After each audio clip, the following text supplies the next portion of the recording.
A cura, para mim, não é só a retirada do tumor. É, na verdade, a transformação que eu consegui fazer na minha vida.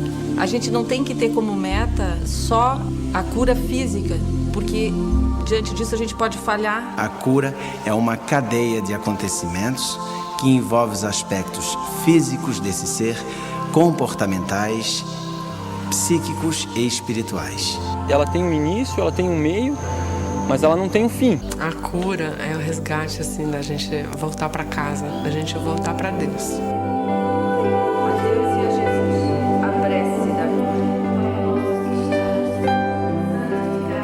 Em busca da cura. A cura é a recuperação da saúde. Saúde física, e não exclusivamente física, mas a saúde mental, a saúde social e a saúde espiritual. Considerando o aspecto que o homem é um ser multidimensional, em que envolve corpo, mente e espírito, a cura compreende a perfeita e total harmonia entre esses três estados. No século XX, a visão materialista da ciência lança um olhar mais amplo sobre o corpo humano. Começa a admitir os aspectos físicos, mentais, emocionais e espirituais da saúde e da doença. O homem já é visto como um ser multidimensional, matéria e energia. Afinal, Albert Einstein deu um belo empurrão. Provou aos cientistas que energia e matéria são duas manifestações diferentes da mesma substância universal. O ser humano é energia corporificada. Isso dá um pulo de afirmação de todas aquelas religiões maiores de que o ser humano é eterno. Ciência e espiritualidade são coisas afins, ambas buscando um progresso. A ciência encontrou um caminho metodológico e científico um pouco mais adequado que nos permite o conforto que temos hoje. A espiritualidade ainda não encontrou um caminho usando a metodologia científica para encontrar mais respostas. Ela se baseia na fé e na esperança. Ciência e religião acabarão concordando entre si, deixarão de ser antagônicas e serão complementares. O fato de nós não acreditarmos não significa que não existe. O fato de nós não conhecermos não significa que não existe. A arrogância das religiões precisará dizer, eu espero, a concordância da ciência. E a ciência deverá perder a sua arrogância, dizer que nada mais existe a não ser aquilo que eu provo com 4 mais 5 e com teoremas, e há coisas que eu não provo, mas que também existem. Juntando-se os conhecimentos científicos e as ações filosóficas e espirituais e religiosas, compreende-se que a ação sobre uma enfermidade, sobre um paciente, ela é muito mais eficiente. O espiritismo está unido à ciência para o processo de cura. Os dois conceitos vivendo absolutamente juntos para levar qualidade existencial ao ser humano. Mens sana in corpore sano. Na Grécia Antiga já era sabido. Um corpo saudável é resultado de uma mente sã.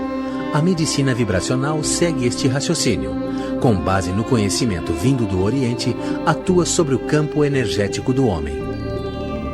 Como uma aura luminosa, a forma humana partiria do corpo físico para variados níveis de energia sutil. Nível etérico, astral ou emocional, mental, causal e energias espirituais superiores. Se fizermos uma regressão a respeito do que seja esse corpo energético, nós vamos então entrar na medicina hindu, por exemplo, que vai falar que nós temos um corpo energético e este corpo energético interfere com o nosso corpo físico através dos centros de forças ou chakras. Os chakras, na realidade, são elos conectivos entre o plano vibracional mais sutil e o nosso corpo físico. Os chakras estão intimamente ligados com as nossas glândulas de secreção endócrina. Então, esses centros de força e, respectivamente, essas glândulas têm uma ação de controle sobre todo o nosso organismo, no controle da temperatura, no metabolismo. O Espiritismo, codificado por Allan Kardec, revela que o homem é um ser espiritual ligado ao corpo físico através do perispírito. O perispírito é aquilo que, como invólucro, intermedia a relação do astral com o físico. E o corpo físico é o corpo anatômico. Ele não está isolado. Ele está sempre agregado ao invólucro espiritual, ao, digamos assim, ao perispírito, que lhe dá forma, e ao espírito, que é a conexão com o divino. A medicina espiritual é a parte do espiritismo que trata da saúde física e da saúde espiritual do homem. Usa a vibração, a energia emanada de várias fontes, principalmente espirituais, para as transformações que se fazem necessárias nos pacientes. Diante da medicina espiritual, que nós convencionamos chamar de medicina complementar, e não é a medicina alternativa, a medicina complementar ela tem como função complementar o trabalho da ciência. A medicina convencional, tradicional, que não pode nunca ser esquecida nos seus aspectos, digamos assim, científicos, dogmáticos, ela é extremamente importante. Mas é preciso que a gente atue também nas outras esferas, em especial na chamada cura emocional e a cura mental.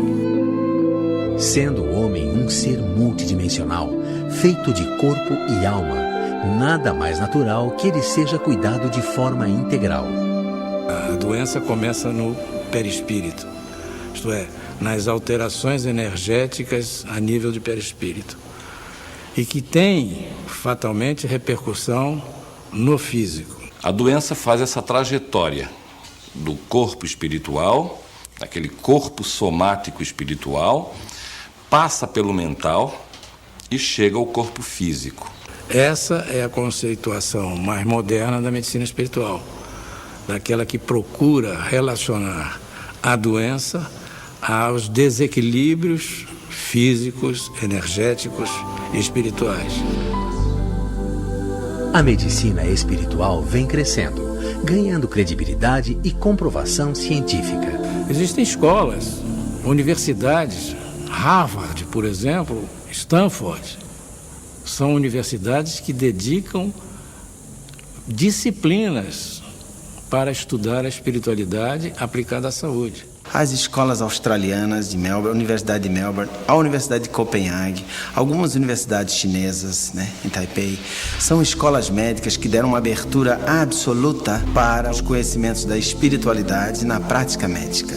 A AME Brasil, que é realmente a entidade máter que congrega todas as outras AMEs nos diversos estados da federação, tem trabalhos maravilhosos, trabalhos científicos de alto valor, procurando fazer o casamento entre medicina e espiritualidade. Em Santa Catarina, a união entre medicina e espiritualidade é praticada no Núcleo Espírita Nosso Lar há 22 anos. Uma entidade sem fins lucrativos, mantida com doações espontâneas, o Nosso Lar, em São José, oferece tratamento complementar aos pacientes. Nós encontramos a nossa vocação, que era a saúde. E então juntamos-nos a médicos, a cientistas, estudiosos e começamos a praticar a medicina vibracional, que é a medicina indicada pelos espíritos. É fundamental a responsabilidade do paciente no seu diagnóstico mais precoce possível, na sua condução das orientações que o seu médico define. Tanto é que aqui em Nosso Lar nenhum paciente adentra a nossa instituição para tratamentos energéticos e espirituais complementares sem um diagnóstico médico. A cada semana, o Núcleo Espírita Nosso Lar atende gratuitamente cerca de 600 pessoas que buscam ajuda emocional e espiritual. Quando nós não conseguimos nos adaptar à realidade que temos, que somos e que estamos vivendo, nós começamos a ter problemas na compreensão, no entendimento e principalmente no ato de viver. Então começam a aparecer certas avarias emocionais, energéticas, espirituais, como depressão, estado alterado de consciência, psicoses, comportamento alterado em criança, em jovem, em adultos. E isto é tratado em Nosso Lar. São as doenças mentais de uma maneira geral. Transtornos obsessivos, compulsivos, esquizofrênicos, enfermidades tipo Alzheimer, Parkinson. E também algumas doenças e enfermidades consideradas leves, não críticas, físicas. Em nosso lar, nós tratamos deste paciente, nós tratamos o espírito do paciente, aquela parte inteligente que ordena a mente e que ordena o corpo. Então, os espíritos atuam no corpo físico através da percepção extrasensorial, que nós chamamos de mediunidade. Neste processo, existe a captação de informação que o médium procura passar ao paciente, através de passes, através de envolvimento, de toques e principalmente com seu próprio pensamento positivo, com a sua onda pensante, com seu magnetismo pessoal e também com o magnetismo espiritual, ele consegue então influenciar o ser doente para levá-lo a um estado de equilíbrio. São mais de 650